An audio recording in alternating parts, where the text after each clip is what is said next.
1. SHIT, everybody. So happy it's Thursday. And now it's time for James to drop the fire intro. Oh, shoot. I got to pull that up. Hey, that's all right. All you business pros. Before we jump into the show, just a quick reminder to please subscribe on whichever platform it is that you're listening to us on today. Give us a like, a follow, subscribe, and drop a review and help other like-minded business owners find value from our awesome guests as we rise up in the podcast rankings. We will really appreciate it. And if you want to be a guest on the show, we'd love to have you on and learn from you as well. Go to how many W's was that? www.businessbros.biz/podcast guests and schedule your time slot. Don't forget to follow us on all our social media at Business Bros Pod. Ladies and gentlemen, we're so excited, so honored to bring yet another incredible guest to the Business Bros Pod. Check this out. When business is spiritual, marketing becomes connecting, selling becomes giving, striving becomes surrendering, and business owners become legacy brand leaders. The main identifier of a legacy brand leader is the intention behind the business. Instead of luxury, success, or fame, a legacy brand builder craves the opportunity to lead humanity into deeper harmony with one another, transform adverse environments into positive catalysts, use your voice, time, and energy for a message of unification, love, and truth, and to leave a legacy for healing to continue with and without us. When a legacy brand leader feels a calling to create an alternative income stream that aligns with these values, it requires them to leave their full-time jobs and become wholly devoted to their purpose, work, through a business or nonprofit. Wow, ladies and gentlemen, you will not want to miss today's show. Our guest is accepting only 25 nonprofits and solopreneurs for her 2021 business curriculum. And if you like what you just heard, and if it aligns with your values, you will want to sign up. Joining us today from Story Speak Enterprises, welcome to the show, Caitlin Thiede.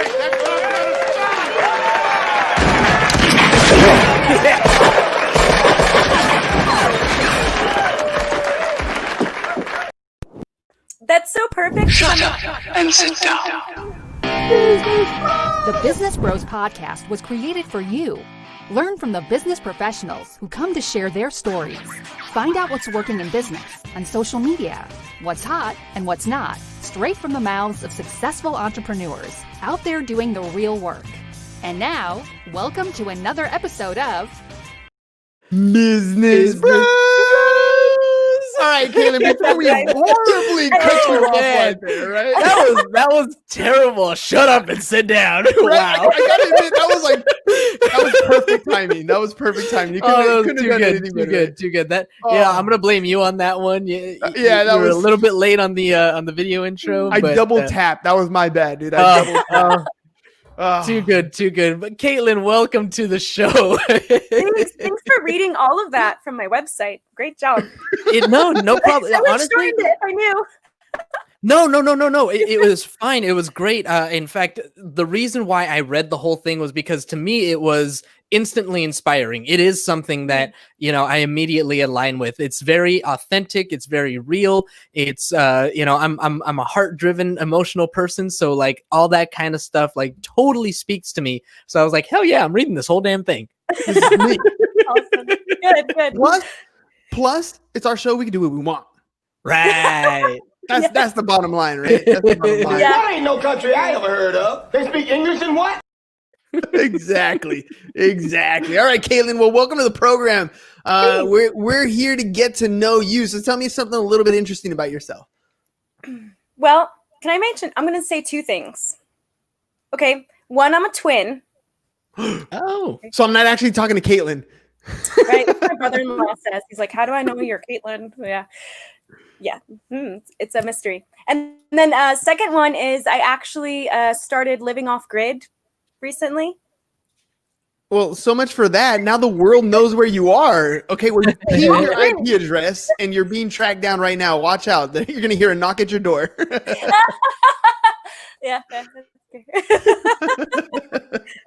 So why go off grid? Why all of a sudden just decide, you know what, the world's crazy? Okay, I know why, the election. But besides that, right? Besides that, COVID and the election and maybe civil war. I get Potentially. It's an even number, 2020, and that's it.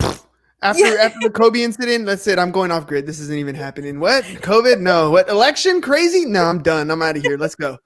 That's funny. No, but why go off grid?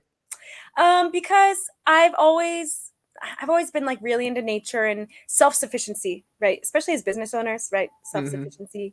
So I was like, well, it's great to be making my own money, but I want to grow my own food and raise my own animals and have a little community where we can depend on each other if shit hits the fan. Dude, that's the prepper's dream right there. Yeah. Doomsday prepper dream. My dad is all about that life. Like he wants to have that little plot of land that he can just have his chickens and his little animals running around and his garden. He just lives completely off the land. He's like, I just need the land. And he's like, I'll put like a little RV. I don't even need like an actual house. And my mom's like, hell no, I need AC. There's no way. There's no way we're gonna be able- I thought it'd be so much easier. It's extremely challenging, and that's why I'm in a house right now. We are living with friends for the winter. Yeah, right? It is extremely challenging. All right, Wait, did you say that you're living in an RV right now?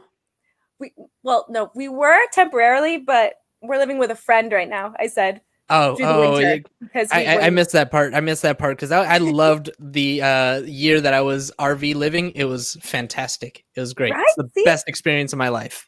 Wow, you guys are awesome. So much to talk about. So let me ask you, I'm assuming Story Speaks and the stories that you're telling are parallel to kind of the life that you're living. Is that right? Ooh. Yes. I don't really talk about homesteading, but I talk about more of the internal values, the internal lives, the intentions behind everything I do. So tell me a little bit about the intentions. What dive a little bit deeper. Give me some detail on that. Sure. And I'm going to back up because I actually named the brand in 2014. So at the time, Story Speak Enterprises was a copywriting agency. So it made a little more sense, right? But yeah. I kept it as Story Speak because I've gotten really good feedback from the name. Ultimately, it's like connection. People are like, I love stories and you're going to help me speak them. Yeah. So, yes, Makes I will. sense. So it still resonates. But so it's evolved from like the literal story speak, speaking stories, other people's stories really is what it began as. And now I feel like the name reflects the intention of creating something bigger than ourselves that can carry on for generations. So you talk about legacy a lot, right? So I mean, it's legacy brand building, and that's different from traditional brand building. Speak on the legacy part. The long-term legacy that you're trying to leave behind. Thanks for pointing that out. That it's different than traditional brand building. Yes. So okay, specific examples. Tell me if I'll just shoot some brand names out and tell me if you've heard of them. Okay, number one, Newman's Own. Do you know Newman's Own? Mm-hmm. Isn't that you get at the grocery store, right? Yeah, the head, Paul Newman head. Yes. Mm-hmm. Okay, so he now donates 100% of the profits to charities. So over time, they scaled and were able to get their brand to a point where it's like totally self-sufficient, employee-owned. And to me, that's a legacy brand. Okay. Number two, Bragg's, Dr. Bragg's vinegar. That one I'm not as familiar with. All right. So any hippies listening will totally know that brand. I'm sure of it. So they, I don't know too much about them other than, again, really holistic, earth-friendly, and using money towards like the greater good. Ooh, here's another one. Dr. Bronner's. Dr. Bronner's. Okay, you got me. I don't know what that one is either. Yeah. Oh, it's really cool. It's a soap with 18 uses. 18 uses of soap? I thought that, as far as I'm concerned, soap does one thing. It makes you undirty. That's it. Yeah, you have to get it. It's amazing. 18 uses and it smells really good. So it's like aromatherapy. Is shampoo one of them? Because it wouldn't work for me. It is actually. But you can also give yourself a head massage by putting on a damp, hot towel and it's perfect. Craig says, hey, y'all, what business are you in? Story Speak Enterprises, marketing, consulting. Had to throw it out there. So, okay, so you're working with these brands, and some of them are doing some amazing things, right? Giving back some of these profits is awesome. It's amazing, and we're fans of the Forrest Gump storyline, right? That's good. One less thing. So if you're in a position where you don't have to make that much money, one of the things Forrest says in the movie is, there's only so much money you need in life. After that, everything else is it's for showing off. And so when you're talking about some of these brands and what they're doing, how is that translating into what they're doing as far as the legacy is concerned? So they created their product, they scaled, they made something huge, something big out of their stuff, and now they're giving back. How does that speak to the legacy building that you're talking about? Well, it speaks to it because when we see the legacy brand leaders that I'm talking about, you only see the end result, right? Like we see, wow, they've made it. They're on the product shelves. They're global. They are partnering with charities all over the world, right? But so how it reflects what I'm doing in the legacy brand building is starting the framework for that, because it all starts with the intention to become that big from the beginning. Like when you're a solopreneur, when you're working on your business in your basement, and I feel like so many people, they're like, oh, I need more money to do this first. Once I have money, then I'll help people, right? And often people don't get that far because they're building a cage around themselves. And I feel like a lot of people use business thinking that the business needs them to thrive. So the legacy brand leader thing is, we're going to help you create the structure that will support a team to carry your business, or technology, or both, to carry your business for lifetimes. And so it's hard because the legacy brand leaders that I just pointed to, you can't see their internal structures, their business structures. But so that's what I'm referring to. Oh man, you're speaking my language. James and I just finished the episode on the Insurance Bro Show, and we've been talking about this for a long time. The people that we want to talk to on a regular basis are those those solopreneurs that are stuck, right? They feel trapped. They've plateaued at some point. They find themselves working 10-hour days, 12-hour days, and they don't know if they even like what they do anymore, but they've lost their way because when they first got into business, they didn't get into business to be stuck and to have a job that they owned as being self-employed. They got into business to create something bigger than themselves, something they can walk away from and have the time, the freedom to do what they want to do. But they get lost in the minutia of that day-to-day operation, right? They get lost in taking care of the client and processing this paperwork. And all of a sudden they find themselves overwhelmed with all these things, and they lack that little bit of that next level entrepreneur, that becoming a business owner, and having that system in place, having the structure in place. That's the difference between those super successful people, what we're calling scaling, right? The super successful people, and everybody else that gets burnt out, that ends up, when they want to retire, there's actually no retirement. They try to sell their business. They can't sell their business for any type of multiplier. It's just them when they decide to stop working, they stop working. So tell me about those processes that you're talking about. What have you learned in working with these legacy brands that can help that solopreneur take their business to that next level? Yeah, good question. Okay, well, first let me say that what inspired this legacy brand leader curriculum and teaching business owners this way was because I used to work at Big Pharma. So to work as a global marketing coordinator, seeing all of their internal processes and procedures and being like, whoa, people with good hearts really need this. They need to know how to do this. So I'll start with branding. There's I feel like, at least in my from my perspective, there's 3 core structures in business, and in this order: branding, marketing, sales. And so we start with branding structure, and that is to make the brand about the people you serve, not about the appearance or image of what you're trying to sell, right? So then by knowing your audience, really getting in their heads and in their souls, feeling them, you speak their language.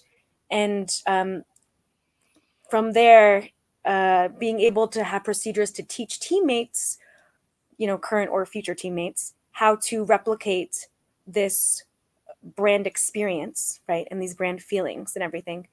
And so it starts by the business owner just doing exercises for themselves, and instead of just doing things because they know to do it, right? Like how many people start a social media account and they're like, oh, I was told to. And they just go through the motions for years. Wait, hang on. This is why she's talking to us? She's talking to me? She's talking to me. Because this is our podcast story. I say, hold up.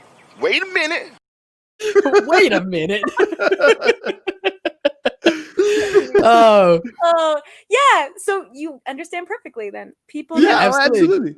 I love what Craig's saying here. So people need to change. For change to happen, nothing changes. If nothing changes, we're the sum of all our choices. So a little confusing there a little bit, but we are the sum of all our choices. Everything that we decide to do ultimately becomes who we are. And what you're talking about here is making those decisions with one thing in mind, and what happens in reality is a whole different ballgame. So how do we avoid the trap though? How do we avoid falling into the same thing that 95% of those entrepreneurs that set out on this grand mission fall into? I think it's knowing your why. Like, yes. Yeah? James is a fan of the why. James is a huge fan of the Big why. fan. yeah, Simon Sinek, right? He Hell had yes. that why book. Absolutely. Yep. Yeah, so that's why the majority of the exercise I even have in the curriculum, it's like just literally revisiting the why at every step. Like, okay, now we have the procedures for branding. Let's go into sales. Why are we reaching out to these people? And usually it's like to get, right? But it's like, no, it's not to get. It's just to give. And then people like unravel themselves from starting to, it's a total mind blown. But see what you're talking about here. Here's where I think a lot of entrepreneurs get lost, right? They hear cliche lines like, "I think it's your why," and they're like, "Oh, it's my why," and they spend like 2 minutes trying to figure that why out, and they're like, "No, this is stupid. This doesn't work," right? You don't understand the power of what happens when you have clarity of vision. The whole purpose of having that vivid vision plan is not to have some plan and some hope and some dream. It's because once you know where you're going, it's going to guide every decision you make. The reason you get up and you're like, oh, what am I going to do today? Well, if you have your vision in front of you, you know the steps that you're going to take in that direction. If you have to decide on a marketing campaign, well, which one should I pick? Well, which one aligns with the vision that you're trying to get to? It's a huge part of what you're doing. It's not some simple concept of, well, it's your why. It gets so diluted when we drop into our cliches if we don't know the power of what that thing is doing for us. So and that's what you're talking about, the mind blown, right? When you finally figure out the power of that vivid vision, the power of that why, that's your guiding light. Yeah, and what's interesting is I feel like what you're really differentiating is emotionally driven business owners versus logically driven business owners, where it's like, it's okay to have emotion and be passionate, but when we lead by emotion and are like that, that hopey, dreamy thing, and we just let our dreams guide us, and we don't have a way to get there. That's not the why. And I feel like so many people do. They say the why is because I'm going to save the world, and I'm doing it. And it's like, okay, but do you know where you're going? Do you know the ROI? Do you know the metrics? Yeah, So, well, and I mean, it's the fluff story, right? It's that easy button fluff story to almost everything we do. So, and I talk to entrepreneurs a lot, and I get this answer all the time. So why did you? Well, I'm here to help people. Well, yeah, of course, but that is not the ultimate why. Yeah, yes, you feel better when you give. Yes, you're out there to be of service to other people, but that's not the entire vision. That's only a small part of what you're trying to develop. Your vivid vision. I mean, when James talks about his vision, it's everything. It's from where he's going to live, what car he's going to drive, to how many employees, what is it that they do, where are they going as a company, what's the revenue look like. It's deep. I mean, it's deep, and he didn't come up with it. The vision that he's created, it wasn't 1 day, 2 days, an hour's worth of work. This was a long, drawn out progress, and it's a living document. So it's not like it's done either. It continues to shift as you get closer and closer to that end goal. I have it all written down in here. It took me a month just to develop like the foundation of my why statement. It took me about a month. And then it's been, evolving ever since to what it is today. So yeah, definitely not. What did you write it in? Is that like a special journal or? Yeah, sort of. So I'm part of this mastermind called Junto, and it's a weekly planner that I just print out every week, and it's just part of. It's how I plan my day. It's how I plan my week. It's part of my goal setting framework, and it's how I get shit done. So cool. So you reminded me, I would like to talk about like, okay, well, how do we know our why, or how do we plan it out like James did so well? I I have to share with everyone that I have this really cool thing called the Legacy Brand Map. Well, now I call it the Pledge Map because I'm trying to get people to like make pledges for impact, you know, make a plan, commit to making a plan by the end of the call, essentially. It's just like this 4-page document where you go down and ask very basic, what's your passion? Oh, okay. How do you feel when you pursue your passion? Now, how do your buyers feel when they receive from you? And then like all these just internal questions where we might never ask these questions ourselves if no one else does it for us, you know? Yeah. So, and I like how you call it the pledge, because really what it comes down to is, are you willing to commit first and foremost to yourself? Like we're so quick to say, you know, I'm going to commit to my spouse. I commit to my kids. I commit to my customers. I commit to my business. What about you? Like you can't do anything for anybody else until you decide to do something for yourself, until you know where you're going, until you know what your value is, until you know what you want in life. The level that you're going to help other people is SHIT, so happy it's Thursday. Like it's horrible, right? You're not going to be able to help people at the level that you want to, because you don't know what it is that you want out of life. Yeah. So if you're pledging, if you're committing to yourself, which is one of the hardest things to do, I commit to stop smoking cigarettes, or I commit to stop eating junk food, or I commit to whatever it's going to be in your own life. If you're defaulting on the guy that's looking at you in the mirror, or the gal that's looking at you in the mirror, that's a big problem to cure first and foremost. So I love that you're using it as a pledge. How's that been compared to the legacy? Whew. Well, I'll speak for my legacy as an example. It's been tremendously helpful because so it starts off really simple, and it's like this baseline really that one can revisit throughout your business journey, right? So it's like, oh man, if we feel unmotivated or just like we're not getting the results we want, just revisit the legacy brand map and say, oh yeah, that's why I'm doing it, because I want this in the future. I want this long-term. This is what I'm really going for. I'm not just going for a sales day by day, surviving day by day. So in terms of legacy, I feel like the legacy brand map or the pledge map, it helps really keep the long-term picture in mind and as a focal point. So you can just, no matter what you're experiencing in business or in life, you just like stay focused on that. And that's ultimately where you're going to lead yourself, you know, because you're not just worrying about getting through the day. Yeah. It's beyond the day.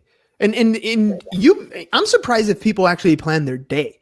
They're not allowed. And there's been many years. I mean, I'm 38 years old, and there's been a good 32 years or so that I don't plan my day. I just kind of had this concept and idea, and I wake up and kind of get stuff done. And you know, the morning happens, and you know, kids or whatever, family, something comes up and the day's over. And then I look back and I'm like, well, no, I don't know what I got done today. I got a little bit done. I mean, I'm still here, but it was never a good progress point. It's not until I started using journaling on a regular basis. I have a journal in the morning. I write down, you know, my affirmations, whatever script that I'm working on trying to memorize, and my daily intent for that day. And this is what I'm getting done. And, you know, at the end of the day, I reflect on what happened in the day and what do I want to accomplish the next day. It keeps me going in the direction that I want to go in line with a larger vision. James's vision's way detailed. I'm not as good as him, but at least I have a good idea because we talk on a regular basis. I mean, at least twice a day because we do 2 shows, but even more so, you know, we talk a lot about where we want to go. So we have a good idea every single day as to where we're going towards. That's our North Star. But even then, even if you have a North Star, as vague or as detailed as it's going to be, keeping track of your day-to-day is also vitally important, because otherwise, how are you looking at the metrics, right? How well did you do? How can you improve? What did you say, James? If it can't be measured, it can. If it can be measured, it can be improved. It can be improved, right? Yep. Yes. You guys are really enlightened. I'm just like enlightening. Oh, we're woke. It's 2020. We're woke. The light is blinding me. I just need a moment. Call the twin in, then take switch. I was gonna say too, you guys are reminding me of have you ever read Outwitting the Devil by Napoleon Hill? Yes. Yeah. Very That's good exactly book. what this is. Like drifters versus non-drifters. And so the drifters, which are, I had a call with one today, you know, okay, I'm calling out the spiritual people in particularly, because this is what, that's the target audience that I work with, because I feel like these creatives and spiritual people really need that guidance, right? There's nothing on the market to really serve them. It just kind of enables that like floating, if you will. Mm-hmm. Mm-hmm. So, yeah, I just really appreciate you guys emphasizing the reality of, like you said, progress to track and improve. That's one of those things. I mean, you're talking about the religious people, right? So is that the spiritual thing you're talking about? Or kind of define that spiritual part so I can get a good idea of who you're talking to. So I would say spiritual, and by the way, I hate saying that because like we're all spiritual beings, like we're humans, you know, with spirits. So we all have a soul. I mean, at some point the soul leaves and we're just carcass left over, right? So yeah, we're spiritual beings at some point. But I guess what I'm talking about is the people who are ultra creative and spiritual, and being that it seems I've seen a pattern where the people who identify with spiritual work, so like energy workers, holistic practitioners, even metaphysicists, you know, people in that general field of studies and expertise, at least the ones I've dealt with, seem to lack the skills to be focused, organized, and like is it because their creative mind kind of takes them in different directions? Yeah, I know James had to leave. He had an appointment he had to go to, but you know, he's the one that keeps me in line. I'm very overview type person, right? So I'm like, ooh, this is a good idea. We should do this, right? And he's very systematic. He's very you know, what steps do I need to do to get to from point A to point B? And so, you know, we've been really focusing our attention this last few weeks on really honing in on our ideal client for the Insurance Bro Show that we're looking for. Because I mean, an insurance agent, you think it's just an insurance agent, but if we can really hone in on who we're talking to, it makes our messaging that much better. And we'll have discussions and we'll have ideation periods, and we're talking about, and he's writing everything down as I'm just, you know, throwing out my, you know, verbal vomit or whatever you want to call it, all these ideas coming out of my mind, and then he'll stop me. And he's like, stop flip-flopping. This is who we're talking about. Let's go back to this person. Right. And that's kind of, you know, when you're talking about that spiritual person, or you're talking about that creative, that's where I think a lot of people have problems. My wife tells me the same thing. Focus on the one, get that one, make that one awesome, and then move on to the other one. And that's not easy. It's not. And I just think it's so important to break the illusion that it's like who we are, right? Who we are is chaos and disorganized and disoriented. And so the reason I started the Legacy Brand Leader curriculum was after consulting with individuals who are creatives. I just naturally gravitate towards creative people because I'm also creative.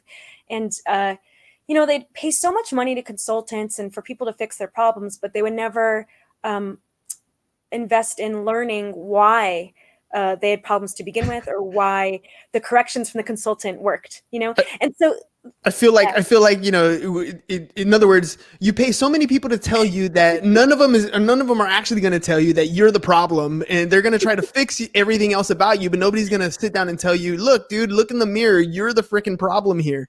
Yes, exactly. And one day I kind of had I had to sit with myself because I was like, I don't feel good about this anymore. Like I was like conning them, you know, like exactly what you said. Like, I can't take your money anymore.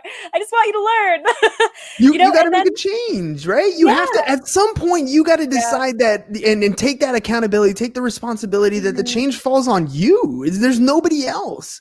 Yeah. You can never change other people. And, you know, I say this all the time. You have a responsibility. You have the ability to respond to any situation, whatever the response you have, that is under your control. What everybody else does, you don't have control over that.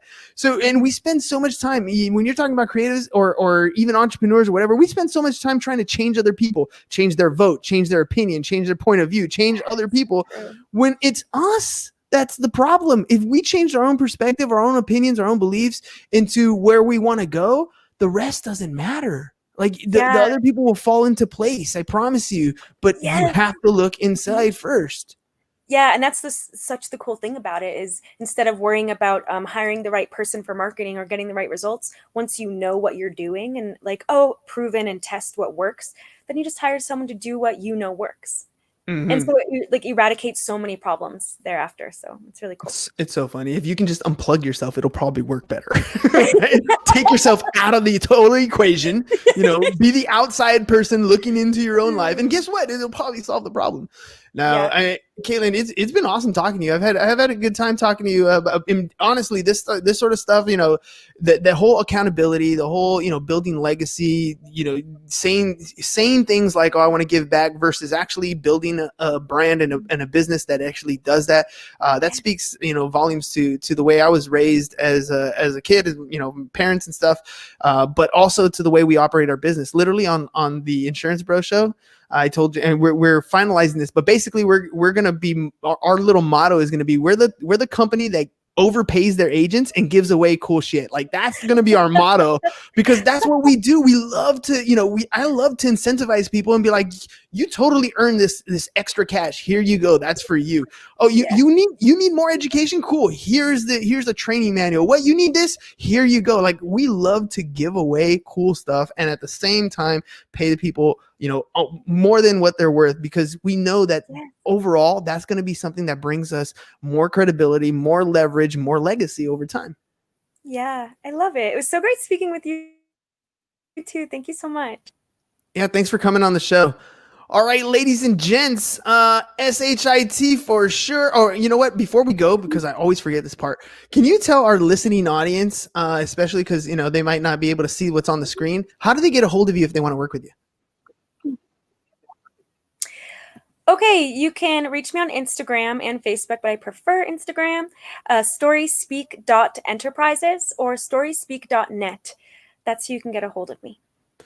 Boom. All right, Caitlin, here we go. End of the show. Ladies and gents, it is SHIT. So happy it's Thursday. We'll see you again tomorrow. I love that analogy. I didn't come up with it. I just use it all the time. We'll see you. Yeah. I'm going to turn that into a the method t-shirt. I have, the shit method. The shit method. The so happy it's Thursday method. All right, ladies and gents, we'll see you again next time on Tomorrow on Friday. Peace, and we're out. Bye. Thank you for listening to the Business Bros Podcast. Are you looking to get more clients or to increase your income? Hernan, the business bro, can help you generate referrals through the power of podcasting. And James, the insurance bro with Pipeline Insurance, can help you effectively add insurance to your existing business. If you are ready to create wealth today and generational wealth for tomorrow, email businessbros@csfirst.com to schedule a free consultation or join the Business Bros Network, www.businessbros.biz.